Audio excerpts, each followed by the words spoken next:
नहीं, जो हैं वो तो हैं, जो नहीं है उसमें से पूछा गया है।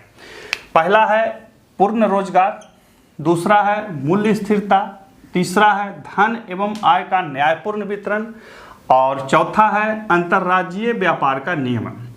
तो देखिए ये पहला 3 है, पूर्ण रोजगार भारत सरकार की राजकोषीय नीति का हिस्सा है। ये पूर्ण रोजगार, मूल्य स्थिरता, धन एवं आय का न्यायपूर्ण वितरण, ये जो समझिए ये हमारे क्या कहते हैं संविधान में भी है।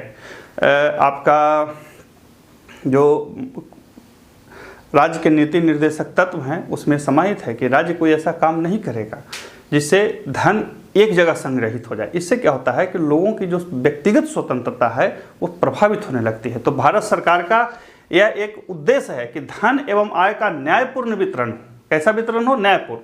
तो इसमें से चौथा जो है वो नहीं है। अंतर्राज्यीय व्यापार का नियमन जो है भारत सरकार के राजकोषीय नीति का हिस्सा नहीं है। अगला प्रश्न है कि भारत के राष्ट्रपति को विशिष्ट केंद्र राज्य राजकोषीय संबंधों के बारे में सुझाव देता है। देखिए प्रश्न का मूल सार यह है कि केंद्र राज्य जो राजकोषीय संबंध है उस पर यदि राष्ट्रपति को कोई समस्या होती है तो वह किससे सलाह लेगा, उसको सलाह कौन दे सकता है? वित्त आयोग, वित्त मंत्री, भारतीय रिजर्व बैंक, या इनमें से कोई नहीं? तो इसका सही है वित्त आयोग। देखिए केंद्र राज्य जो व्यापारिक संबंध होते हैं या जिस प्रकार से भी संबंध हो, उसको जो पैसा वाला जो मामला है उसको वित्त आयोग ही देखता है और यही राष्ट्रपति को सुझाव देता है।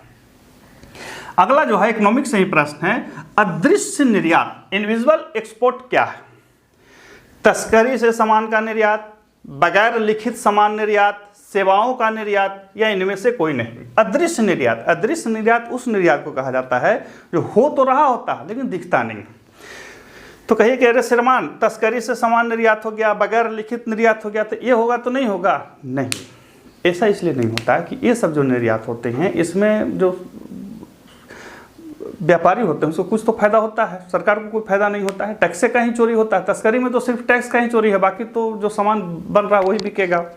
इसका जो उत्तर होगा वो होगा सी, सेवाओं का निर्यात जो होता है, सर्विस का जो निर्यात होता है वो अदृश्य निर्यात होता है, ध्यान रखिएगा, सेवाओं का निर्यात।